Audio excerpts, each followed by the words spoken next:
자, 할렐루야. 양육반에 오신 여러분들을 예수님의 이름으로 환영합니다.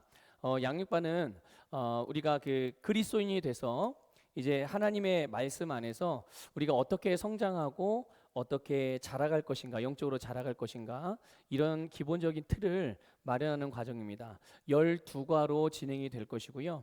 그런데 이 양육반을 하시는 분들은 이미 새신자 교육을 마쳤거나 아니면 이제 기존의 신앙생활을 이미 해오시던 분들이시 그런 경우가 대부분입니다. 그래서 우리가 이미 성경에 대해서 많은 부분들을 배워서 알고 있지만 그것도 많은 영적인 경험들이 있지만 그렇다고 하더라도 우리가 이전에 가지고 있던 그런 어떤 지식으로 인해서 접근하는 것과 조금 다른 방식으로 우리가 이 양육반을 여러분들이 함께 참여하기를 부탁을 드리겠고요. 무엇보다 우리가 양육반을 하는 데 있어서 하나님의 말씀이 삶이 되어지는 것이 중요하거든요. 이게 사실은 가장 중요합니다.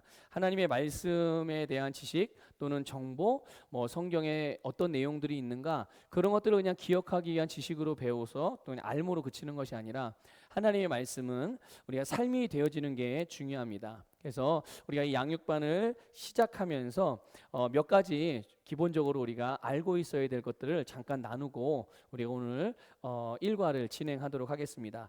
첫째는 먼저 우리 자신이 변해야 된다는 것입니다. 지금의 내 모습, 지금 내가 살아가고 있는 나의 모습, 지금의 나의 가치관, 지금의 내 어떤 삶에 나타나는 어떤 삶의 결과들, 이런 것들은 우연히 어쩌다가 그렇게 만들어진 것이 아니고요. 내가 이렇게 지금의 현재의 모습이 되도록 그렇게 그동안 과거에 살아왔기 때문에 지금의 모습이 있는 거예요. 지금의 삶의 결과가 나타난 것이죠. 근데 만약에 내가 나의 미래를, 나의 내일의 삶을 바꾸고 싶다면 어저께까지 내가 해왔던 삶의 방식과 삶을 대하던 태도들을 오늘 내가 바꾸면 내일은 다른 삶의 결과를 가져가게 될 것입니다. 그래서 우리가 미래를 바꾸기를 원한다면 지금 내가 변하면 미래는 당연히 바뀌게 되는 거예요. 그래서 우리가 하나님의 말씀을 들을 때 우리는 이 하나님의 말씀이 나를 바로잡아주고 교정해 주는 그런 다는 것을 아시고 그것을 기억하셔서 우리는 그 하나님의 말씀으로 내 생각과 마음을 교정해 감에 따라서 우리는 그리스도인으로서 성공하고 승리하는 자로 살아갈 수가 있는 것입니다. 그래서 우리가 변화되기 위해서 하나님의 말씀을 지속적으로 들어야 되고요. 내 생각을 바꾸는 것, 그래서 또 내 생각이 변화되어서 내 삶이 달라지는 것, 그것의 가장 효과적이고 가장 본질적인 방법은 하나님의 말씀을 듣고 배우는 것입니다. 그래서 말씀만이 우리를 바꿔줄 수 있는 거거든요. 그래서 우리는 항상 말씀을 잘 듣고 또 말씀을 잘 배워서 말씀으로 우리 자신을 변화시켜 가기를 부탁을 드리고요. 자, 두 번째로 우리가 또 알아야 되는 것은 하나님이 내 한계를 정해주시는 것이 아니라 내가 보는 것만큼 차지하게 된다는 거예요. 많은 그리스도인들이 하나님의 뜻이라는 표현들을 참 많이 하거든요. 그런데 그러면서 아울러서 좀 범하는 오류가 뭐냐면 하나님의 뜻이라는 말로 자기의 현재의 삶의 한계를 제한한다는 것이에요. 지금 이것이 하나님의 뜻인가 보다. 내가 이렇게 어렵게 사는 게 하나님의 뜻인가 보다. 내가 지금 할 수 없는 상황에 처한 게 이 상황에서 내가 아무것도 할 수 없는 걸 보니 지금의 이 상황이 하나님의 뜻 안에서 나에게 주어진 것인가 보다. 이렇게. 그런데 여러분, 성경 말씀을 가만히 보게 되면 우리의 한계는 하나님이 정해주시는 것이 아니고요. 내 축복의 한계는 내가 정한다는 것을 알 수가 있어요. 이 성경은 내가 어떻게 살아가야 될지를 보여줍니다. 그리고 우리는 이 하나님의 말씀을 통해서, 하나님의 말씀이 성경을 통해서 내가 무엇을 보고 어떤 그림을 그리고 살아가야 되는지를 알게 되는 것이죠. 그래서 내가 하나님의 말씀을 통해서 보는 것만큼 또 그 보고 내가 선택하는 것만큼 우리는 그런 삶을 누리게 되는 것입니다. 그래서 우리가 하나님의 말씀을 통해서 보여진 것들, 본 것들을 향해서 내가 나아가게 될 때 성령님이 도우셔서 내가 보고 있는 그 위치, 내가 보고 있는 그 자리로 우리가 우뚝 서게 되는 것입니다. 그러니까 우리의 삶의 한계는, 내 축복의 한계는 하나님이 정해 주시는 것이 아니라 내가 정하는 것이라는 것을 우리는 꼭 기억하고 계셔야 해요. 그래서 뭐 책임을 하나님께 돌린다, 하나님이 그렇게 안 해주셔서 내가 이렇게 할 수밖에 없었어요라는 그런 핑계는 여러분 멈추시기를 부탁을 드리고요. 자, 세 번째는 하나님은 영에 반응하시는 분이라는 것을 여러분들 기억하십시오. 하나님은 영이시고 하나님은 우리의 영과 교통하시는 분입니다.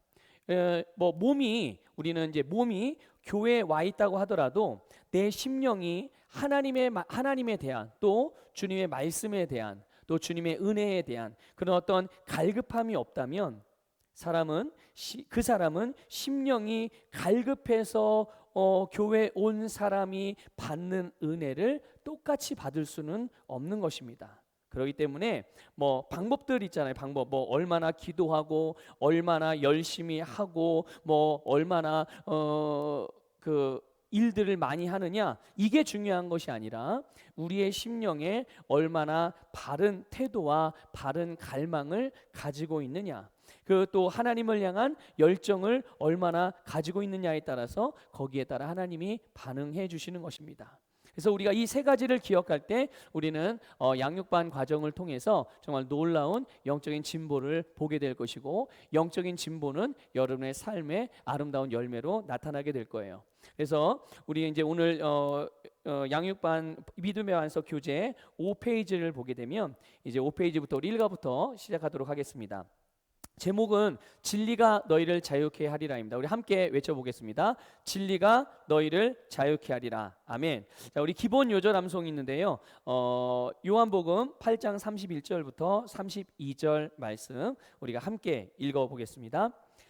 너희가 내 말에 거하면 참으로 내 제자가 되고 진리를 알지니 진리가 너희를 자유롭게 하리라. 아멘.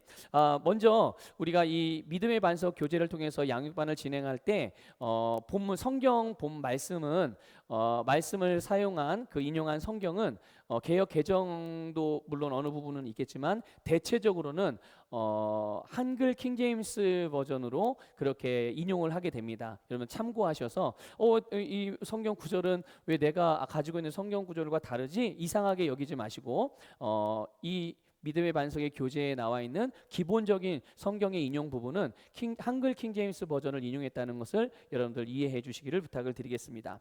자, 요한복음 8장 31절 32절 말씀을 우리가 전체를 한번 읽어볼게요. 조금 전에는 기본 요절 암송을 읽었고요. 우리 전체 요한복음 8장 31절 32절을 같이 읽어보겠습니다. 그때 예수께서 자기를 믿은 그 유대인들에게 말씀하시기를 너희가 내 말에 거하면 참으로 나의 제자가 되고 진리를 알게 되리니 그 진리가 너희를 자유롭게 하리라고 하시더라. 아멘. 여기서 진리는 하나님의 말씀을 의미하는 것입니다. 진리는 하나님의 말씀을 의미하는 거고요. 하나님의 말씀이 바로 우리를 자유롭게 한다라고 성경은 가르쳐주고 있어요. 자, 그런데 이 진리이신 하나님의 말씀이 우리를 자유롭게 해서 우리가 그 자유로운 삶을 실제로 누릴 수 있는 원리가 함께 말씀에 나와 있는데요. 그게 뭐냐면 너희가 내 말에 거하면이라고 되어져 있어요. 그러니까 우리가 하나님의 그 말씀 안에 거하면 우리는 그 진리이신 하나님의 말씀으로 말미암아 우리는 자유함을 얻게 되고 또 자유하게 되어지고 자유함을 누릴 수 있는 것이죠. 자, 여기서 보면 거한다라는 말씀 표현이 나와요. 이 거한다라는 표현은 한번 이렇게 일시적인 거나 임시적인 것이 아니고 지속성을 내포한 표현이에요. 오랜 기간을 머물 때 그거를 두고 거한다라고 표현하는 것입니다. 그러므로 우리가 하나님의 말씀에 거한다는 것은 그 말씀이 우리 안에 거한다는 것은 말씀이 내 일부가 되는 거예요. 그래서 내가 말씀대로 생각하고 또 말씀대로 말하고 또 말씀대로 행동하는 상태, 그게 바로 거한다라는 그 하나님의 말씀 안에 거한다라는 의미 안에 담겨 있는 말씀의 뜻입니다.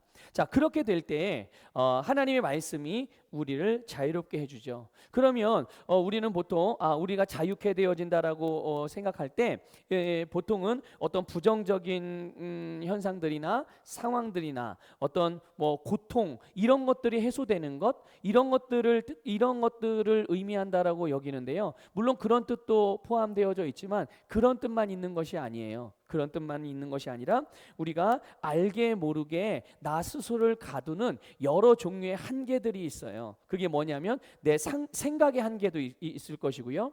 어떤 내 삶에 나타나는 삶의 열매들에 대한 한계도 있을 것이고요. 또 우리가 기질적으로 타고난 기질들이 있잖아요. 또 삶을 살아가면서 환경과 상황에 의해서 후천적으로 만들어진 그런 기질적인 성향들이 있거든요. 그런데 이런 것들로부터도 역시 마찬가지로 벗어나는 것이 바로 이것을 뛰어넘는 것이 바로 오늘 진리이신 하나님의 말씀이 우리에게 주시는 자유함의 능력입니다. 그래서 우리는 모든 걸 초월하여서 상황과 환경과 내 육신적인 것, 혼적인 부분 모든 것들을 뛰어넘어서 모든 일들에 있어서 주님의 말씀대로 행하고 또 그것에 나타나는 성취되어진 일들을 누릴 수 있는 그래서 우리는 예수 안에서 모든 것을 할 수 있는 그런 자유함 그것이 바로 하나님의 말씀 안에 거하는 자들에게 하나님께서 주시는 그런 자유함의 능력이요 축복인 것이죠.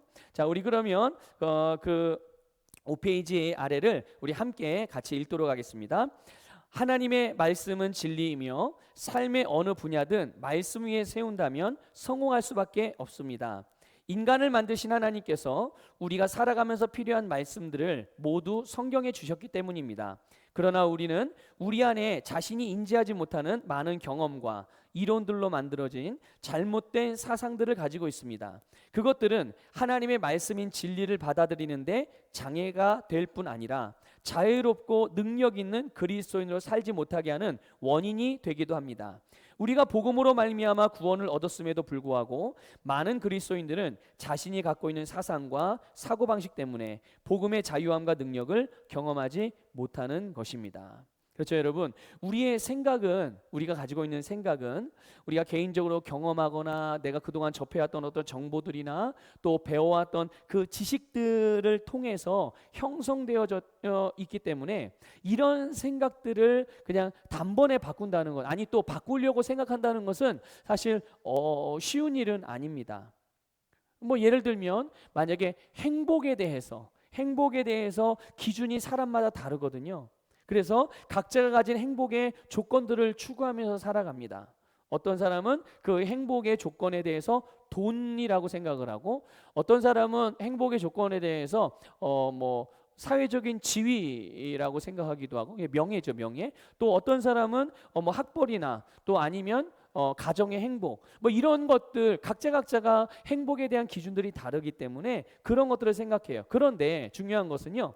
그것으로 인하여 오게 되는 기쁨은 오래가지 않아요. 그리고 각자마다 그런 것들 하나하나마다 나름대로의 문제가 있고요. 또 거기에 대한 필요들이 있어요. 또 그 문제가 생겼을 때는 그것을 해결하기 위해서 반드시 노력하는 삶이 계속 반복되는 거예요. 그 문제들을 해결하려면 막 내가 애쓰고 노력하는 거죠. 근데 사람은 평생 그렇게 살아요.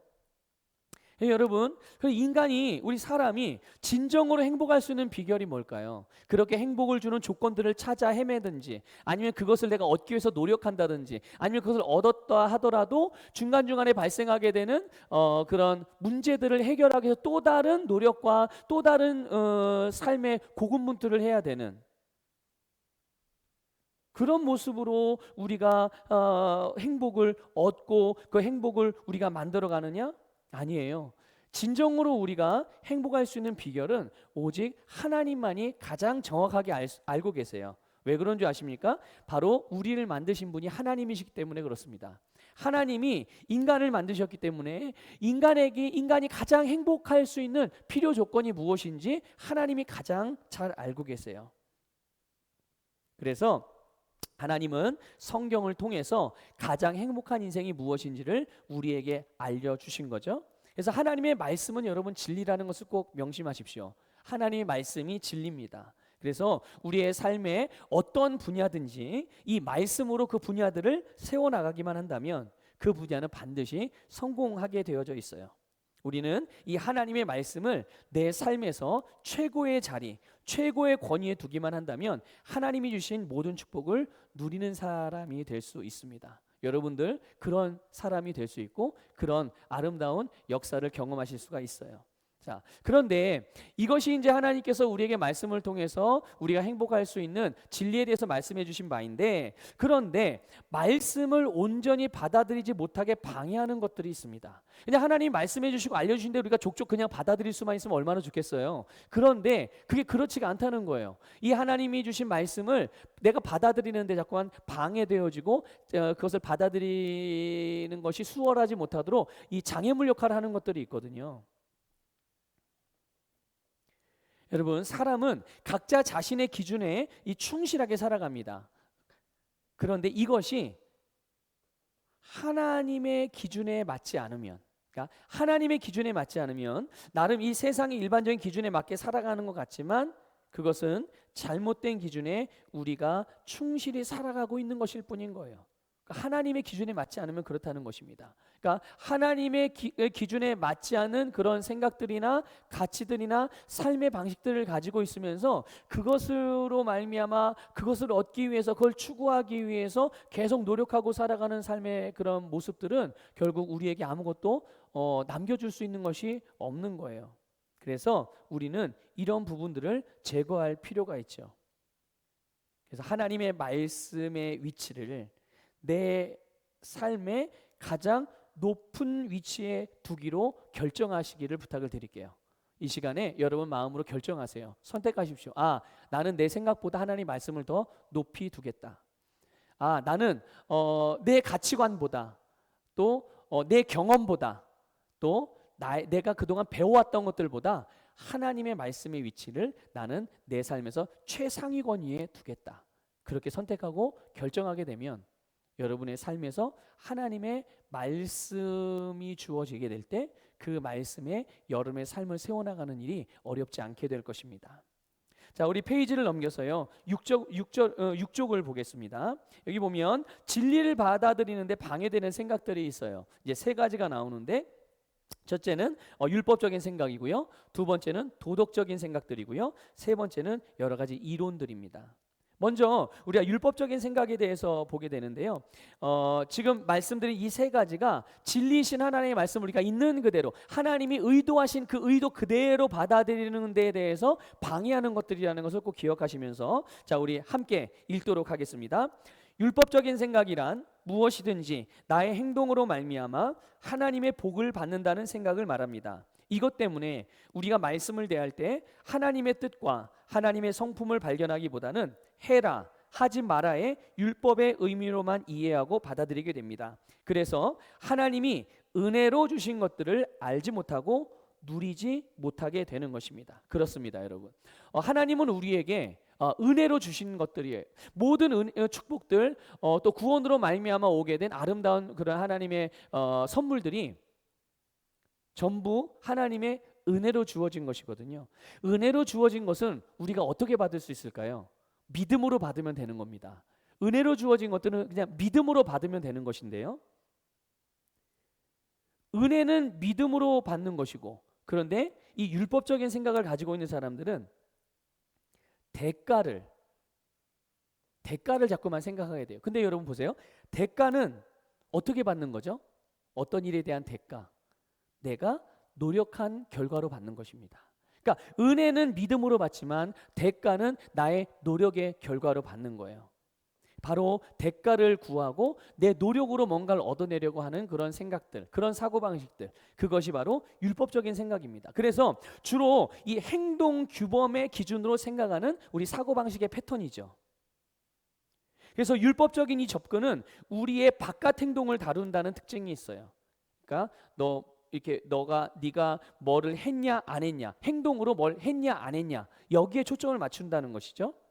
그래서 그런데 우리 안에 이미 선한 것들이 주어져 있다는 사실, 내 안에 무엇을 가지고 있는지 이런 것들을 제대로 인식하지 못하게 만들어요. 그래서 요거는 안 보고 내 안에 주어진 것들, 하나님으로부터 말미암아 부어진 은혜로 주어진 것들을 보지 못하고 내가 겉으로 행동하는 것들을 따라서 내가 누구인지, 내가 어떤 존재인지, 나의 가치가 무엇인지 이것들을 자꾸만 결정하려고 하고 그렇게 인식하려고 하는 그런 모습들이에요. 그런데 이런 이 율법적인 생각들의 이 생각의 틀을 깨지 못하면 우리가 어떤 종류의 말씀을 듣는다고 하더라도 항상 율법식으로 받아들이게 돼요. 그래서 하나님께서 그 말씀을 주신 의도에 우리가 주목해야 되는데 해라, 하지 마라, 이런 행동 규범으로 받아들이게 되는 것이죠. 여러분 교재에 보게 되면 이제 마태복음 말씀이 나오는데요. 이 말씀들을 우리가 어떻게 이해해 왔는지 한번 스스로 점검해 보시면 되겠습니다. 우리 마태복음 11장 28절부터 30절 말씀을 같이 읽겠습니다. 수고하고 무거운 짐진 자들아 다 내게로 오라. 그리하면 내가 너희에게 쉼을 주리라. 나는 마음이 온유하고 겸손하니 내 멍에를 메고 나에게서 배우라. 그리하면 너희가 너희 혼의 쉼을 얻으리라. 이는 내 멍에는 쉽고 내 짐은 가볍기 때문이라고 하시더라. 아멘. 자, 오늘 이 말씀에서요 가장 중요한 메시지가 뭘까요? 우리는 이 말씀을 대하면서 어떻게 이해해 오셨는지 한번 스스로 생각해 보실 필요가 있습니다. 이 말씀을 이해할 때 우리는 주로 오라라는 그 행동에 초점을 맞추거든요. 그러니까 하나님의 말씀 우리가 좀 방법으로 듣는 경향이 있는 것이죠. 이런 경우는 하나님께서 우리에게 주신 말씀의 의도, 또 주님께서 우리에게 하신 말씀의 의도를 파악할 수가 없게 되는 거예요. 그걸 진정으로 알 수가 없게 되는 것이죠. 우리는 이 말씀에서 내가 그 쉼을 얻으려면 주님이 주시는 것을 얻으려면 내가 주님께 가야 되는구나. 그럼 빨리 가야지. 그럼 어떻게 하는 게 가는 거지? 이런 쪽으로 계속 생각을 하게 되는 거예요. 물론 우리가 주님으로부터 주어지는 것들을 얻기 위해 주님 앞에 나아가는 것은 당연한 것입니다. 그런데 초점이 거기에만 있는 거예요. 내가 행동하는 부분들에만. 근데 내가 행동하기에 앞서서 그 말씀을 주신 주님의 의도가 있거든요. 그 말씀을 주신 주님의 의도. 예수님의 초점은 무엇입니까? 바로 우리에게 쉼을 주신다는 거예요. 안식을 주신다는 것이 바로 주님의 의도입니다. 사람들이 예수님께로 와서 죄의 짐을 벗고 세상의 짐을 벗고 안식을 누리기를 원하는 것이 주님의 마음이고 이것이 주님의 심정이고 그래서 우리를 그 안식으로 초대해 주시는 겁니다. 여러분 우리가 항상 말씀을 대할 때는 그 말씀에는 언제나 하나님의 뜻이 들어있고요, 하나님의 의도가 들어있고요, 그 안에 하나님의 성품이 하나하나 세밀하게 녹아져 있다는 것을 여러분들 항상 잊지 마셔야 해요. 그런 것들을 살피면서 항상 하나님의 말씀을 여러분들 읽고 배우고 들으시기를 바랍니다. 여러분 그래서 하나님의 의도나 우리가 하나님의 마음을 헤아리지 못하고 그저 그냥 내가 뭘 해야 되나, 아니 내가 뭘 하지 말아야 되나, 이런 것들만 하나님의 말씀에서 성경에서 찾게 된다면 그거는 바른 적용이 되지 않아요. 먼저 내가 무엇인가를 하려고 하기 전에, 무엇인가를 하지 않으려고 하기 전에 이 말씀 안에 담겨진 주님의 의도를 살피시고 그것을 또 묵상하기도 하고요, 또 그 안에 담겨진 하나님의 성품을 여러분들 잘 살피기를 부탁을 드리겠습니다. 자, 요한복음 4장 24절도 우리가 좀 잘 아는 말씀이 많이 익숙해 있는 말씀인데요. 한번 읽어보겠습니다. 하나님은 영이시니 그분께 경배드리는 자들은 영과 진리로 경배드려야만 하리라고 하시니라. 아멘. 자, 보세요. 우리는 이 말씀에 대해 또 어떻게 이해하고 있습니까? 과거에 개역 성경, 과거에 쓰던 성경에 우리 한글 개역 성경에는 이 말이 신령과 진정으로 예배를 드린다 이렇게 표현되어져 있어요.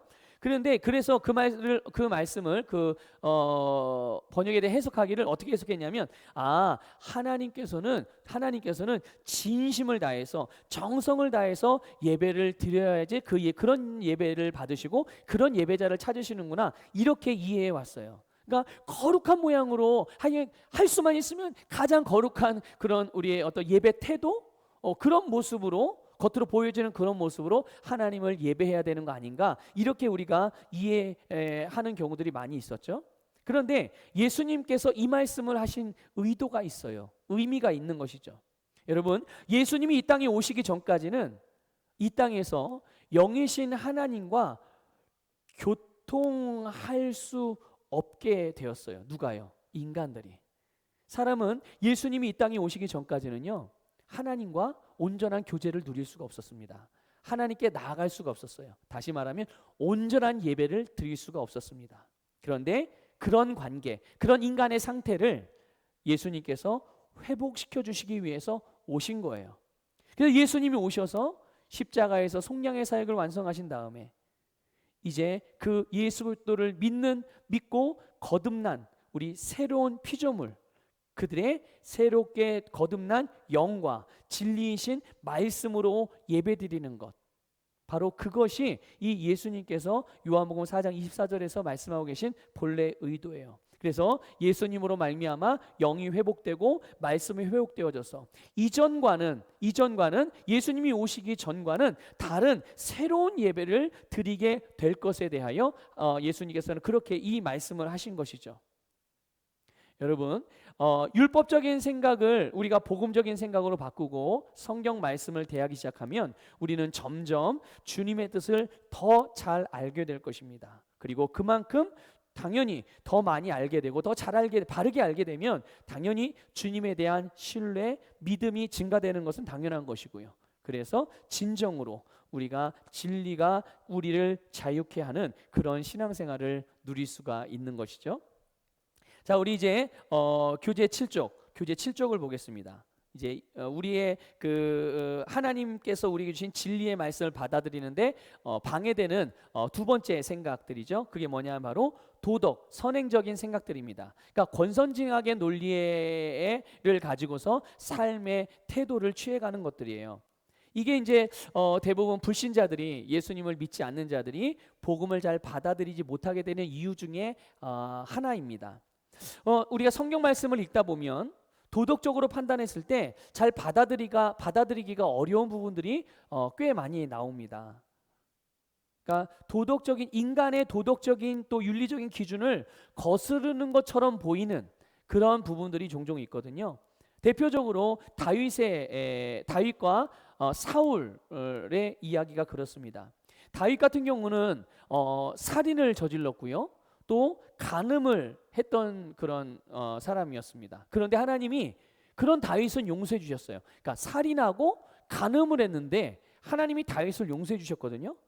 그리고 그를 향하여 뭐라고 말씀하시냐면 내 마음에 합한 자다, 이렇게 말씀을 하세요. 다윗이 하나님의 마음에 합한 사람이래요. 자, 그런데 반면에 사울 왕 같은 경우에는요, 제사 한번 잘못 드린 것뿐인데, 그러니까 예배 한번 잘못 드린 것뿐인데 하나님으로부터 버림을 받게 됐어요. 자, 보세요. 우리가 이 도덕적인 생각들의 입장에서 그런 기준으로, 이 도덕적인 관념으로 판단을 하게 될 때 말씀을 대하면요, 이 말씀의 내용은 이렇게 결코 받아들일 수가 없는 이야기예요. 생각해 보세요. 예배 한번 잘못 드린 것과 살인하고 간음한 것과 어느 것이 더 윤리 도덕적으로 나쁜 것입니까? 당연히 살인하고 간음한 게 더 윤리 도덕적인 기준에 봤을 때는 더 나쁜 것이죠. 그런데 오히려 하나님은 반대 입장을 취하신 거예요. 이게 윤리적이고 도덕적인 기준으로는 받아들이기가, 이해하기가 어려운 부분이죠. 그런데 이런 경우들이, 이렇게 우리가 가지고 있던 윤리적이고 도덕적인 기준들을 벗어나는 그런 일들이 성경에는 많이 나오거든요. 이런 경우들을 우리가 말씀을 통해서 보게 될 때 우리가 도덕적인 생각이나 윤리적인 기준보다 여러분 더 의로우신 하나님을 신뢰할 필요가 있습니다. 더 의로우신 하나님을 신뢰하고 그냥 말씀이 있는 그대로 그 말씀을 받아들이면 우리가 더 성장해 가게 되고요, 성장하면 하나님께서 하신 일들과 말씀들을 더 잘 이해할 수가 있게 되는 거예요.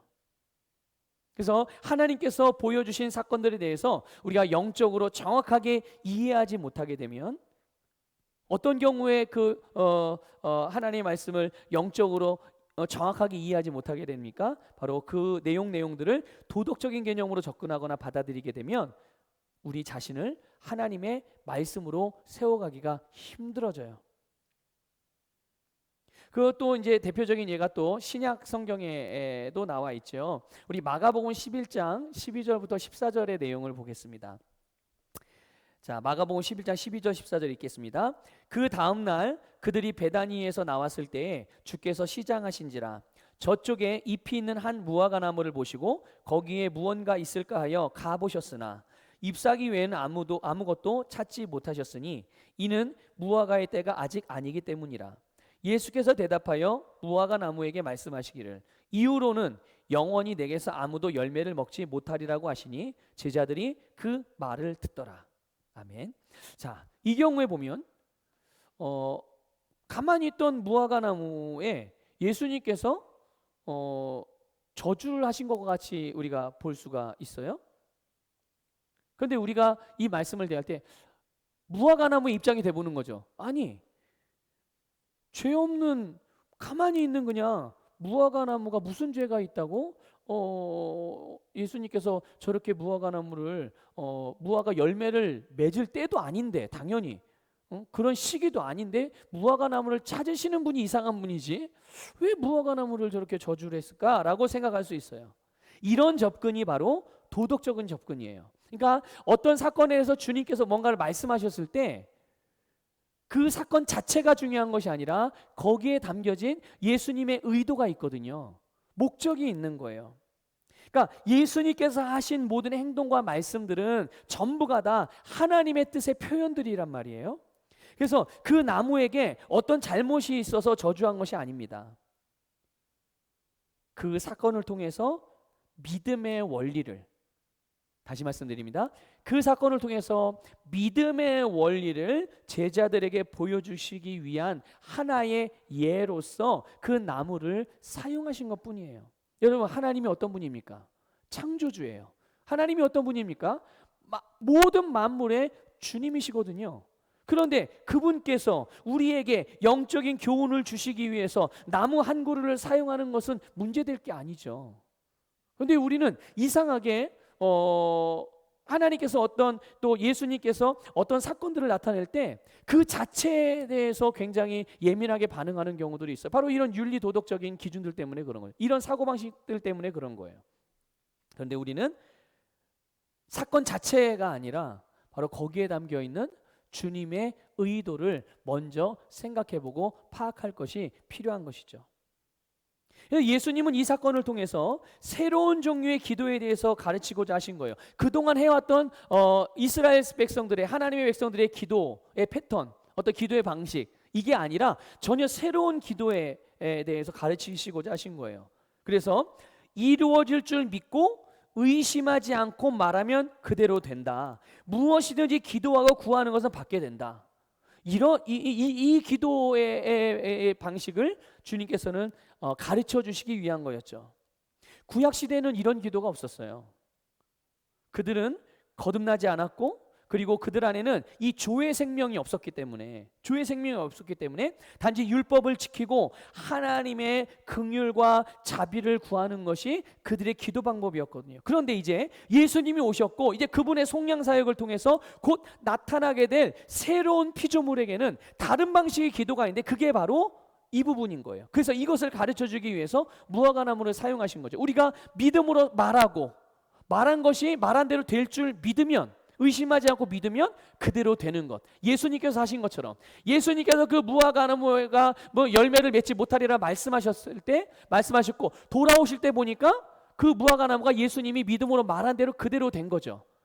그것이 바로 예수 그리스도를 믿고 거듭난 새로운 피조물들의 기도하는 기도의 방식이라는 것을, 기도 생활의 방식이라는 것을 우리에게 알게 하시기 위하여 그 나무를 사용하신 것뿐인 거예요. 이렇게 여러분 하나님 이 성경 말씀 안에서, 진리의 말씀 안에서 말씀 한마디 한마디, 그 내용 안에 있는 사건 하나를 통해서 하나님의 의도, 예수님의 의도를 잘 파악하고 거기에 집중하고, 그래서 내 윤리적이거나 도덕적인 생각들을 말씀보다 위에다 두지 아니하고 이걸 역전시키셔야 해요. 하나님의 말씀, 우리가 아무리 높은 윤리적인 기준과 도덕적인 기준을 가지고 있다고 하더라도 이것보다는 훨씬 더 하나님의 기준이 높거든요. 우리가 어찌 감히 하나님의 그런 기준을 따라갈 수가 있겠어요. 그럼에도 불구하고 우리 인간은 자꾸만 이 자기가 가지고 있는 윤리 도덕적인 기준이 하나님보다 높다라고 여기는 거예요. 나도 모르게. 이거를 바꾸셔야 해요.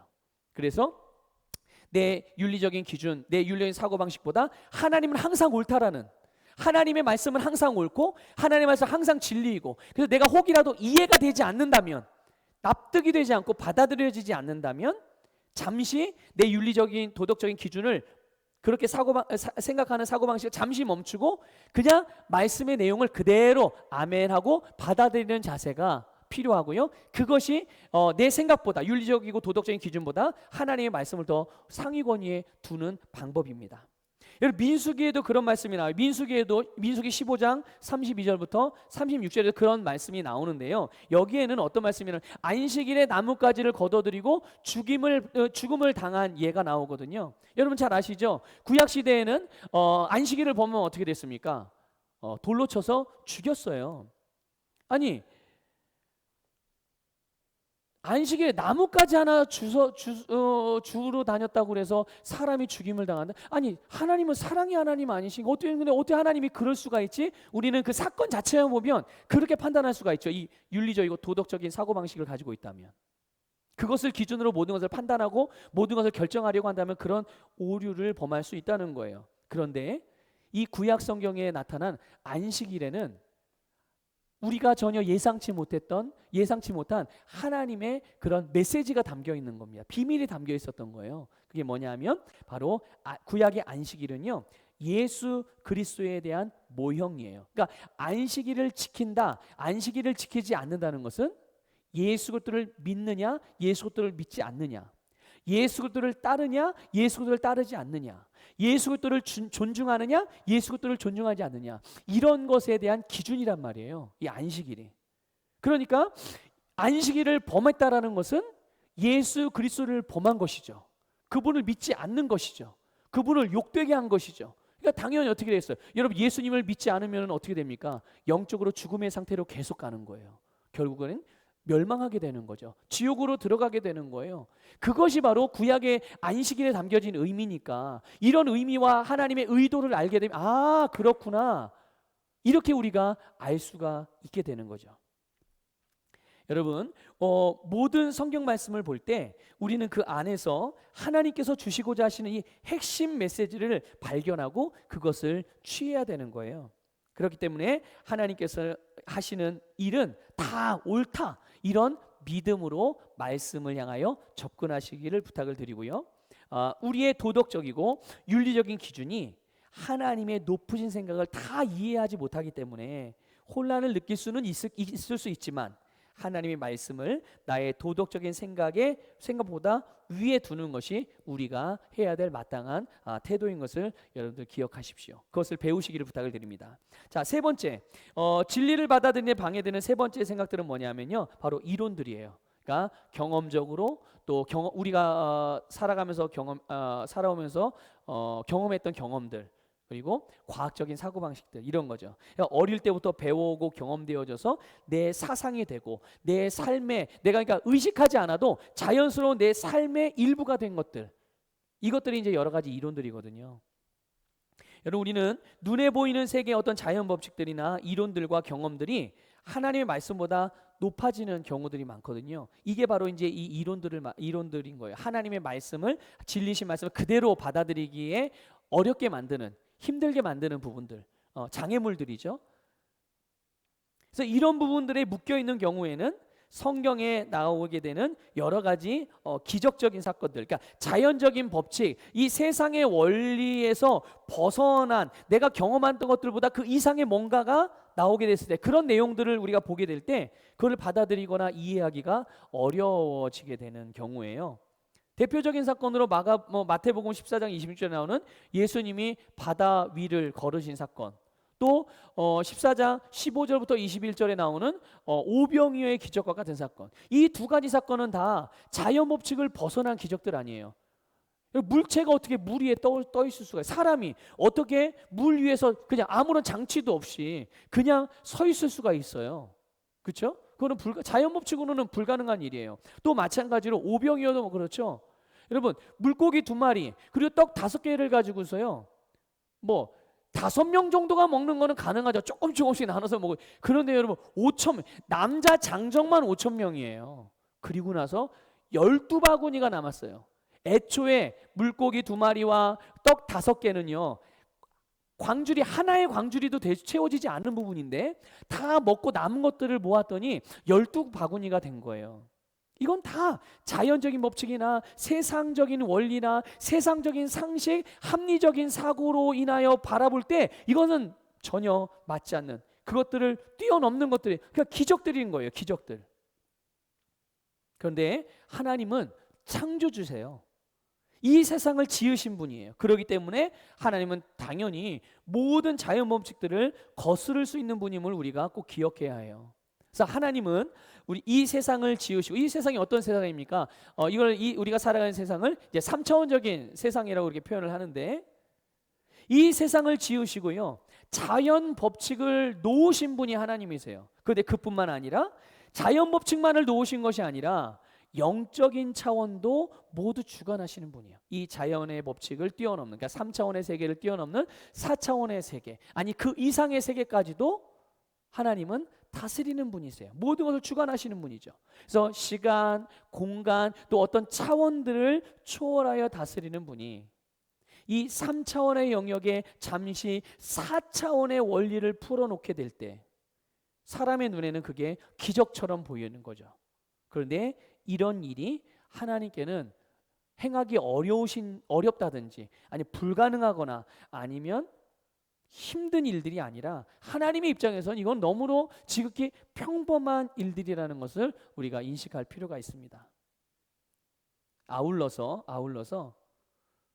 예수 그리스도를 믿고 거듭난 우리, 하나님의 자녀된 우리가 바로 이 3차원적인 세계 가운데 4차원의 것들을 이 땅에 하나님의 뜻이, 하늘에서 이루어진 하나님의 뜻을 이 땅에 이루어지도록 풀어내는 일, 그것을 위한 통로가 바로 거듭난 우리들이라는 것이죠.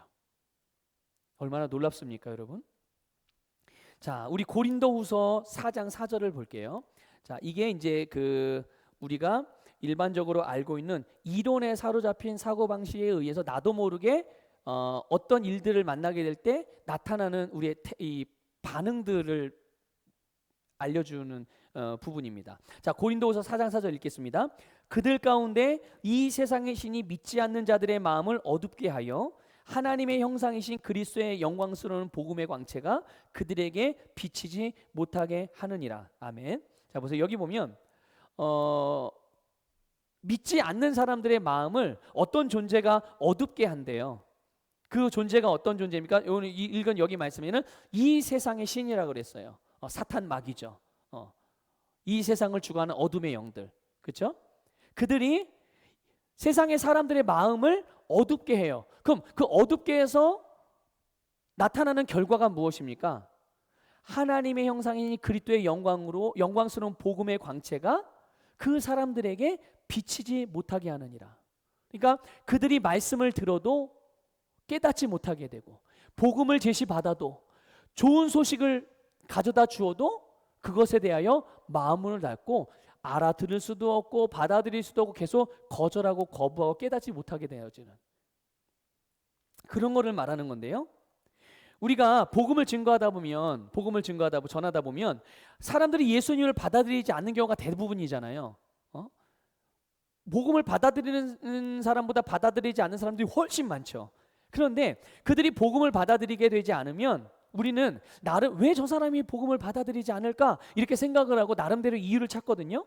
그런데 이렇게 세상의 경험이나 세상의 어떤 이론들의 생각이 붙들려 있는 사람, 그것을 중심으로 생각하는 사람들은요 이렇게 생각하죠. 자연스럽게 저 사람이 아직 부족한 것이 없어서 그래. 아쉬운 게 없어서 그래. 만약 이제 아쉬운 게 생겨봐, 이제 쫄딱 망해봐, 이제 힘든 일 생겨봐, 자기가 해결할 수 없는 그런 정말 큰 고통을 당해봐야지 그때서야 주님께 나올 수 있지, 두 손 들고 나오게 되겠지. 우리는 이렇게 생각을 해요. 아니면 또 뭐 이런 거죠. 이제 좀 똑똑한 분들이라면, 그분들이 좀 배운 게 많은 분들이라면 저 사람 배운 게 많아서 이게 또 영적인 것들을 잘 못 받아들이는 거야, 또 이렇게 생각할 수가 있어요. 그런데 여러분, 이런 생각들 같은 게 다 자연적인 관점에서 해석하는 거예요. 성경은 분명히 말해주잖아요. 이 세상의 신이 그들의 마음을 어둡게 해서 복음의 광채가 그들에게 비치지 못하게 하는 거거든요. 그래서 우리는 복음을 전할 때 자연적인 생각과 이론의 기준으로 가, 부를 단정하는 이 혼적인 생각에서 벗어나야 되는 거예요. 그래서 우리가 이런 부분들 때문에 기도할 필요가 있죠. 복음을 전해야 하는 대상이 내 사랑하는 가족 중에도 있을 것이고, 내 형제들 가운데도 있을 것이고, 친지들 가운데도 있을 것이고, 내 사랑하는 이웃들, 동료들, 친구들 가운데도 있을 거예요. 근데 그들이 복음을 전해도 잘 받아들이지 않는다면, 그들을 위해서 우리가 중보할 때 그들의 귀와 눈과 마음을 어둡게 만드는 사단의 권세를 명하여 그들에게서 영적인 어둠에서 빠져나올 수 있도록 그렇게 중보기도를 통하여 도움을 주어야 되는 것이죠. 그리고 나서 지속적으로 복음을 전하면 그들에게서 예수님을 찾는, 또 복음을 받아들이게 되는 아름다운 결과를 여러분 경험하게 될 것입니다. 근데 어쨌든 이 이론, 여러 가지 이론들, 자연적인 그런 원리, 자연적인 관점의 해석을 여러분들 지양하시고, 영적인 것은 영적인 것으로 대해야 되는 것이죠. 자, 우리 그러면 이제 7쪽에 나와 있는 부분들, 그 맨 아래에 나와 있는 부분을 우리 같이 읽도록 하겠습니다. 거듭난 성도들은 이제 새로운 피조물이 되었고, 새로운 하나님의 왕국에서 새로운 법과 진리를 따라 사는 하나님의 자녀들입니다. 하나님의 말씀인 진리가 우리 안에 지속적으로 거하고, 그 말씀들이 우리의 어떤 생각이나 이론들보다 높아져 우리의 생각과 삶을 지배하게 할 때 우리는 진리로 자유케 되며 능력 있고 자유로운 그리스도인이 됩니다. 그렇죠. 무엇보다도 진리이신 하나님의 말씀을 내 삶에서 가장 높은 자리에 두고, 또 우리의 사고방식, 어떤 과정을 통하여 형성된 사고방식이라 할지라도 그것을 말씀보다 아래에 두어서 말씀에다가 그것들을 굴복시키게 되면 우리는 진리이신 말씀이 우리를 자유롭게 하는 것을 경험할 수가 있게 되는 거예요. 자, 우리 정리하면서 정리를 좀 하도록 할게요. 여러분, 하나님의 말씀은 진리입니다. 하나님의 말씀은 진리고, 하나님이 하시는 일은 다 옳습니다. 그것이 먼저 우리의 심령 안에서 결정이 돼야 돼요.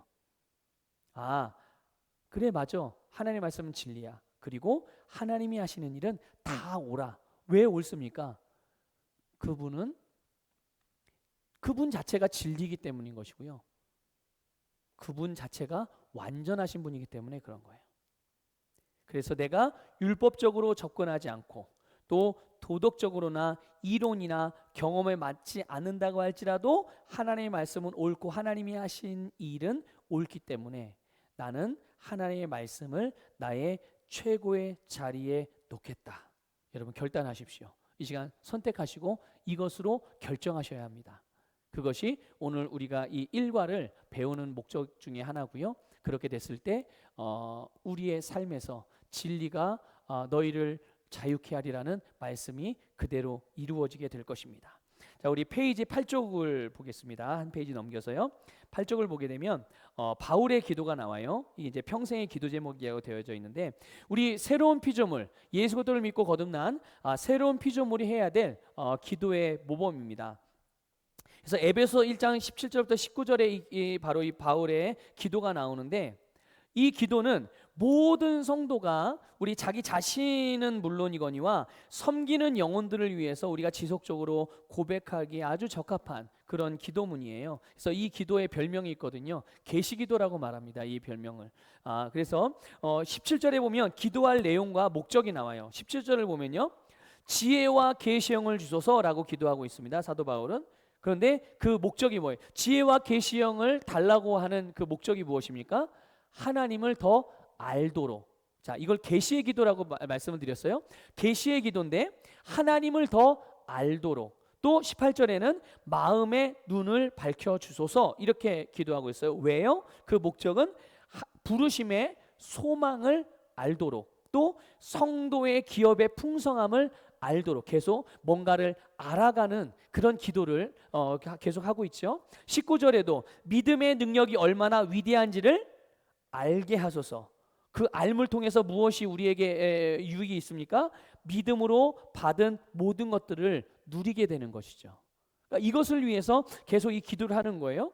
그러니까 가만히 보면 보세요.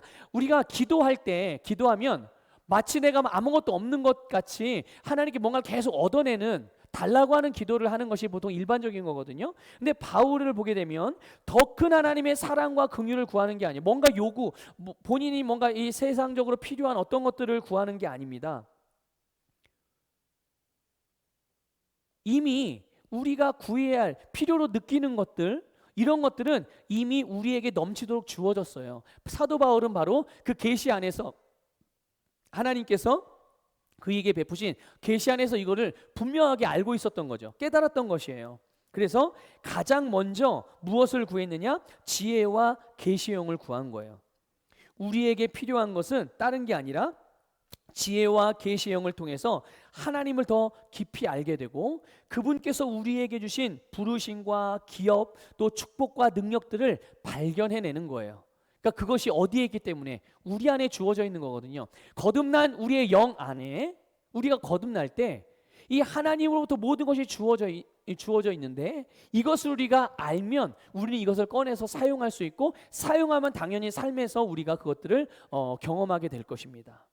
문제는 뭐냐? 이것이 내 안에서 발견되어지지 않으면 모르게 되면 사용할 수도 없고 당연히 누릴 수도 없는 것이죠. 더 많이 받는 것이 중요한 것이 아니라 이미 받은 것을 내가 아는 것이 중요한데 이것을 위해서 우리가 그 알 수 있는 주님의 계시가 필요한 거예요. 자, 그러면 계시가 뭘까요? 우리가 영으로 알게 하는 것이 바로 계시에 작용이거든요. 계시는 우리가 온전한 신앙생활을 누리기 위해서 너무너무 중요한 요소예요. 그래서 바울이 그렇기 때문에 지혜와 계시의 영을 주시기를 기도한 거예요. 우리 거기 한번 같이 읽겠습니다. 자, 계시란 뭔가? 자, 읽겠습니다. 시작. 계시란 감추인 것이 드러나다라는 뜻으로 우리가 지식으로만 알고 있던 말씀이 우리 영에 믿음으로 역사하게 되는 것을 일컫는 말입니다. 계시는 말씀을 입술로 고백할 때, 말씀을 들을 때 성령의 역사로 말미암아 우리 영에 나타나게 됩니다. 그래서 여러분 계시는요 혼적으로 깨달음을 얻는 것과는 다른 거예요. 우리가 혼적인 영역에서 일단 동의하고 받아들인 사실들이 있잖아요. 그렇죠? 뭔가를 말씀에 대해서 들었을 때, 또 말씀에 대해서 말씀을 읽었을 때, 또 말씀을 배웠을 때 거기에 대한 그 혼적으로 받아들여진 그런 사실들과 내용들이 있어요. 그런데 이것들이 이제 우리 영적인 영역에 딱 비춰짐으로 말미암아 깨달아지는 거예요.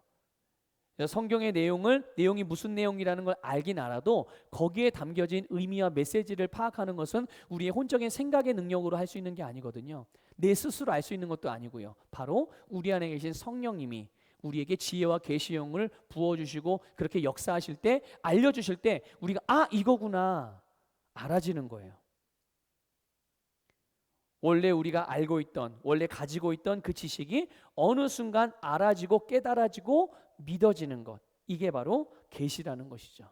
그래서 우리는 항상 기도할 때 바울과 같이 지혜와 계시의 영으로 충만하게 되기를, 이것을 가지고 내가 내 유익을 위해서 뭔가 축복을 누리기 위해 뭐 이런 의도가 아니라 그것을 통해서 하나님이 우리에게 주신 것들이 무엇인지 알고 또 하나님을 더 알아가고, 그렇죠?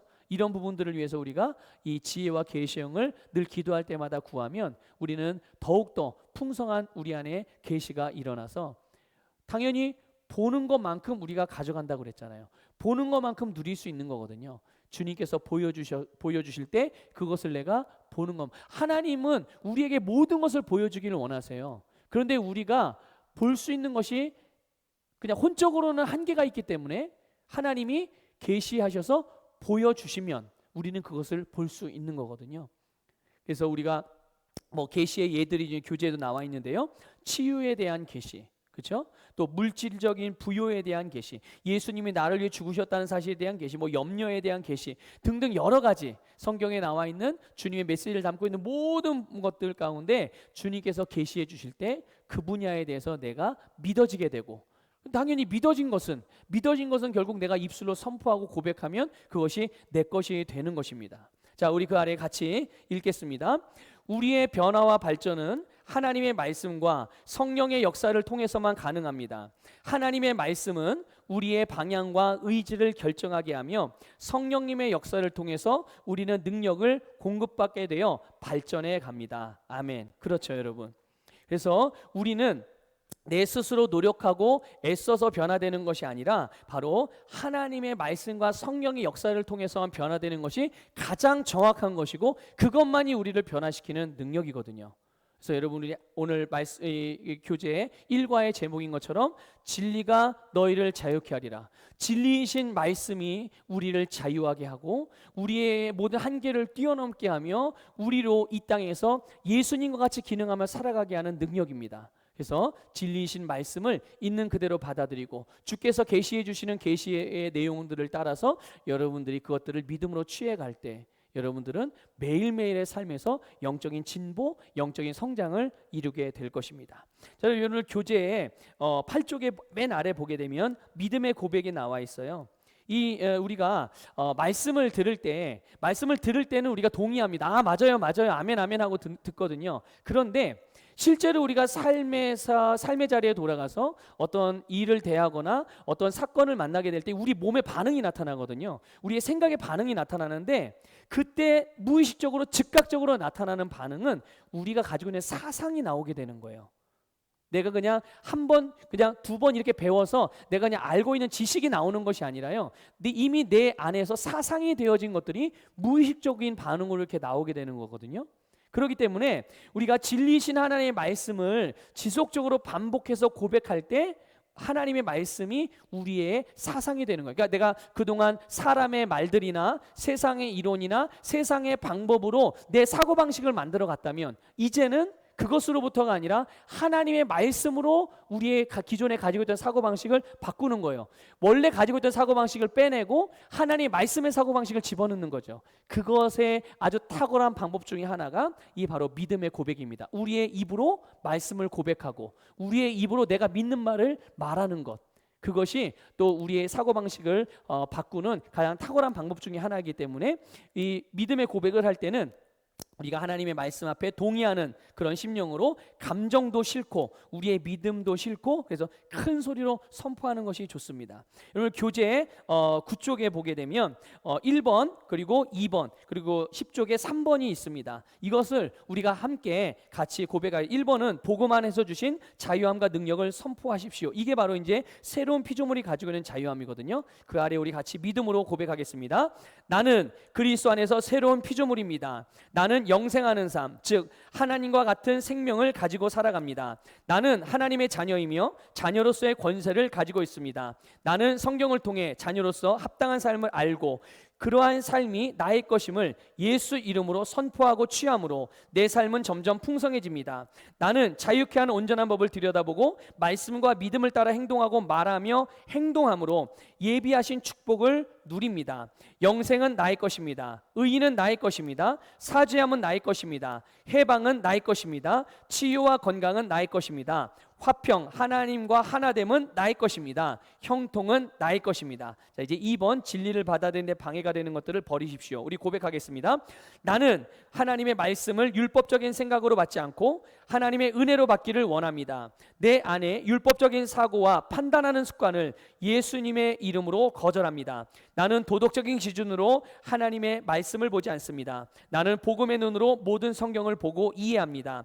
나는 나의 경험과 세상 이론과 지식으로 성경을 해석하지 않습니다. 이런 것들이 하나님의 말씀의 권위보다 위에 있는 것을 나는 거절합니다. 자, 3번입니다. 바울의 기도가 당신의 기도가 되게 하십시오. 하나님 아버지, 제게 지혜와 계시의 영을 주셔서 하나님을 점점 더 알게 하옵소서. 내 마음의 눈을 밝혀주셔서 부르심의 소망이 무엇이며 성도에게 주신 기업의 영광의 풍성함이 무엇인지 알게 하옵소서. 하나님께서 우리 믿는 사람에게 강한 힘으로 활동하시는 믿음의 능력이 얼마나 큰지를 알게 하심을 감사합니다. 아멘. 자, 이것으로 우리 양육반 1과를 마쳤고요. 여러분이 1과를 한 주간 동안 매일 하루에 한 번씩 보시고 매일같이 믿음으로 또 고백하시면서 완전히 여러분들의 것으로 만들어 가시기를 부탁을 드리고 우리 다음 시간에 2과를 진행하도록 하겠습니다. 수고하셨습니다. 감사합니다.